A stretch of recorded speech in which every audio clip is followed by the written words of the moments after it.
तो आज पढ़ेंगे समुच्चय का एनसीईआरटी का एक्सरसाइज 1.4 के प्रश्न। एनसीईआरटी एक्सरसाइज 3.1.4 समुच्चय से संबंधित जो 1.4 एक्सरसाइज है इसे हल करेंगे। इसमें पहला प्रश्न है, ये ऑन स्क्रीन है, ये देखो जो फर्स्ट है पहला प्रश्न, उसमें कहा निम्नलिखित में से प्रत्येक समुच्चय युग्म का सम्मिलन ज्ञात कीजिए। सम्मिलन माने यूनियन, तो फर्स्ट क्या निकालना है जी? सम्मिलन। अंग्रेजी में बोले तो इसको यूनियन। तो मैं आपको एक बता देता हूँ, तो कौन सा बताएं? एक पहला बता देते हैं। पहले में एक सेट है x = 1 3 5 और सेट y दिया है 1 2 3। कह रहा है इसका यूनियन बताओ, तो x यूनियन y बराबर क्या होगा? 1 2 3 5। दो बार नहीं लिखेंगे अवयव को, एक ही बार लिखेंगे, दैट्स इट। इसके बाद एक आपको तीसरा बता देते हैं। तीसरे में क्या किया है ना, ये गुण विधि में लिख दिया है। हाँ, समुच्चय निर्माण विधि में प्रॉपर्टी मेथड में लिख दिया है कि x सच दैट x एक प्राकृतिक संख्या है और 3 का गुणज है। तो अब अवयव नहीं दिया है, अवयव दिया होता तो तुरंत सम्मिलन लिख लेते जैसे यहाँ लिखे हैं। तो मुझे पहले अवयव ज्ञात करना पड़ेगा।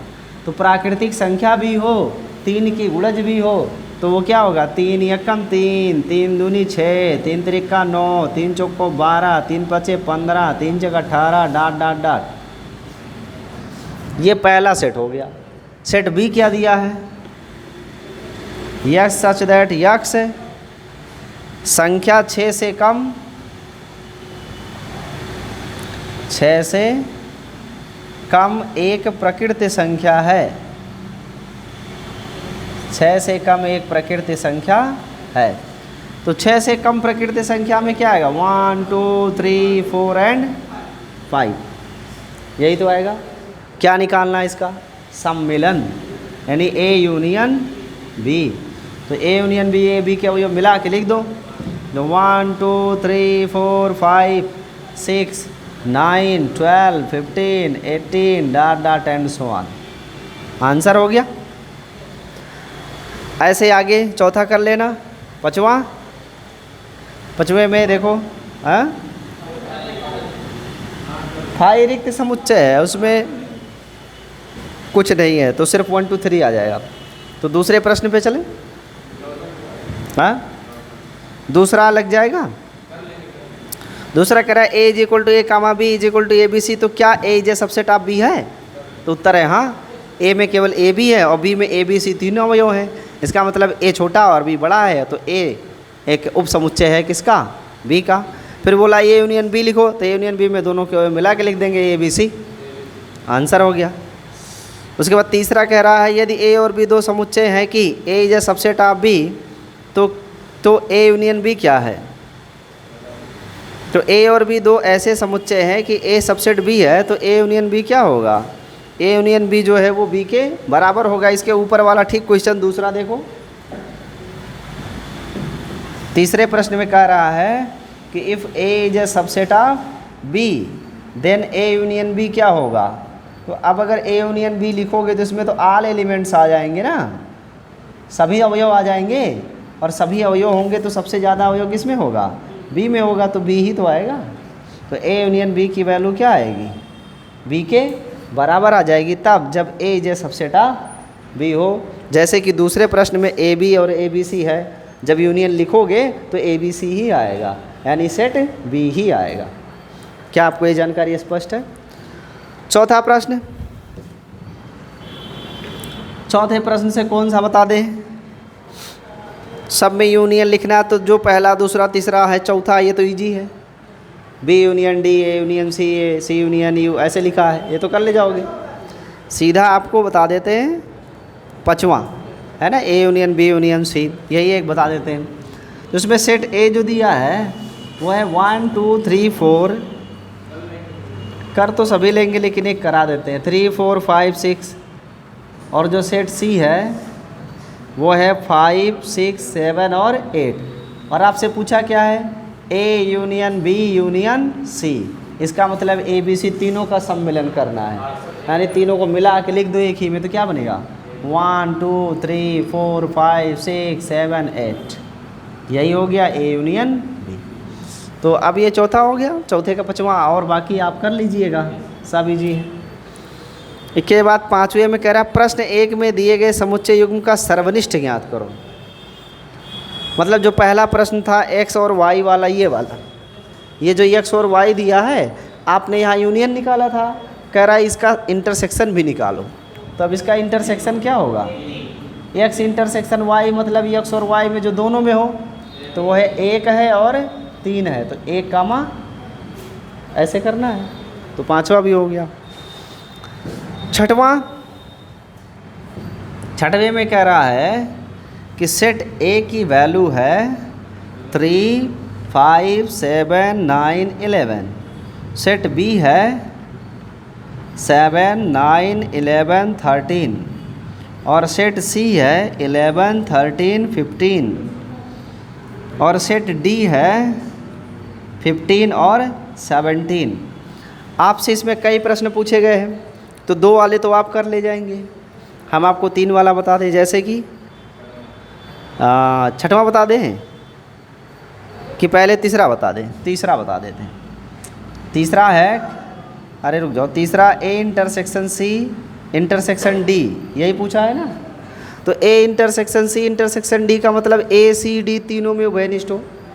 तो ज़रा इसको देख के बताओ, ए सी डी तीनों में उभयनिष्ठ कौन है? 11। क्या इसमें कोई कॉमन है? नहीं। ए सी में है लेकिन डी में कोई भी उभयनिष्ठ नहीं है, तो क्या आएगा 5, रिक्त समुच्चय, कुछ नहीं उभयनिष्ठ। बात समझ में आया? इसके बाद आपको कौन सा बता दें? छठवां बता दें। छठवें में कह रहा है A intersection B union C का मान बताओ, ये पूछा गया है। तो सबसे पहले क्या निकालेंगे? B union C. तो ज़रा बी यूनियन सी लिख के बताओ क्या आएगा भाई? बी और सी को जोड़ दो एक साथ, 7, 9, 11, 13 और 15, ये हो गया बी यूनियन सी। इसका इंटरसेक्शन लेना है किसके साथ? ए के साथ। ए क्या है? 3, 5, 7, 9 और 11। तो इसके इंटरसेक्शन में क्या आएगा? इंटरसेक्शन में जो दोनों में हो वही आएगा। दोनों में कौन है? 7, 11, 7 और 11। 9 भी है, 9 भी है तो इसको भी ले लो। तो 7, 9 और 11। जानकारी स्पष्ट है? तो अब मुझे लगता है कि छठवें के सारे प्रश्न हो जाएंगे। सातवें में चले। सातवें में भी सभी प्रश्न बिल्कुल सेम ऐसे ही हैं। अंतर ये है कि उसमें आपको अवयव नहीं दिया है। अवयव नहीं दिया है, अवयव की जगह गुण विधि का उपयोग करके लिख दिया है। तो सबसे पहले अवयव लिखना होगा, फिर उन अवयव के अनुसार ही इंटरसेक्शन और यूनियन आप निकाल पाओगे। हाँ, गुण विधि में लिख दिया है, यस, राहुल गांधी वाला। तो 7वें में जो सेट ए है उसके लिए अवयव क्या क्या है भाई?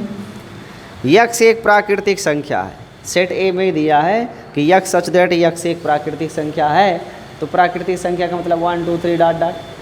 तो मुझे पहला सेट का एलिमेंट मिल जा रहा है, ये हो गया पहला सेट। बी क्या कहा है? बी कह रहा है यक्स सच दैट यक्स एक सम प्राकृतिक संख्या है। तो अगर यक्स एक सम प्राकृतिक संख्या है तो सम में 2 4 6 8 10 आएंगे। तो सम प्राकृतिक संख्या में 2 4 6 8 डॉट डॉट। फिर उसके बाद सी क्या कह रहा है? यक्स एक विषम प्राकृतिक संख्या है। तो विषम प्राकृतिक है यानी 1 3 5 7 डॉट डॉट, ऐसे ही तो होगा। डी में कह रहा है यक्स एक अभाज्य संख्या है।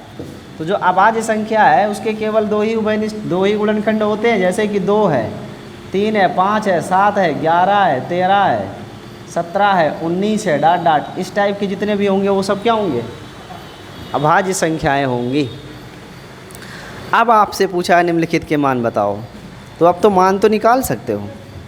जैसे पहला पूछा है ए इंटरसेक्शन बी बताओ, तो अब ए बी में जो उभयनिष्ठ है वो लिख दो, सब उभयनिष्ठ है, सब लिख डालेंगे। 1 2 सॉरी 2 4 6 8 यही उभयनिष्ठ है,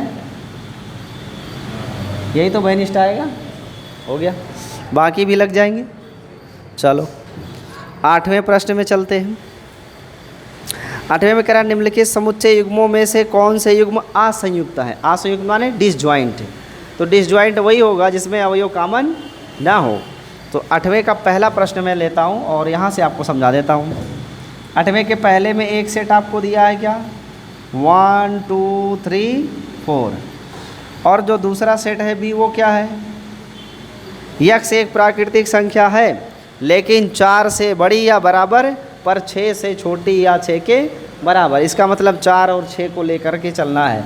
तो 4 5 और 6 ये 3 आप ले सकते हो अवयव। अब बताओ ये दोनों संयुक्त हैं कि असंयुक्त हैं। दोनों संयुक्त हैं कि नहीं, दोनों ज्वाइंट सेट है। क्यों, क्योंकि दोनों में 4 और 4 क्या है, उभयनिष्ठ है, इसलिए ये दोनों क्या है, ज्वाइंट सेट है। तो ये संयुक्त हैं, ज्वाइंट सेट। और जिसमें कॉमन नहीं होगा वो क्या होगा, यस डिसज्वाइंट हो जाएगा, असंयुक्त हो जाएगा। तो आप छांट सकते हो कौन संयुक्त है कौन असंयुक्त है। दूसरा अभी क्या है, ज्वाइंट है। और तीसरा सम एक सम पूर्णांक में दिया है, एक टू विषम पूर्णांक दिया है, तो उसमें तो डिसज्वाइंट होगा, क्योंकि सम वाले विषम नहीं हो सकते, विषम वाले सम नहीं हो सकते, तो कोई ज्वाइंट आएगा ही नहीं। तो ये डिसज्वाइंट सेट हो गया। 9वें में देखो घटाना है, ये बता दें एक क्वेश्चन। 9वें से एक क्वेश्चन देख लो। 9वें का पहला प्रश्न ही डील कर लेते हैं। पहला प्रश्न कह रहा है a माइनस बी बताओ।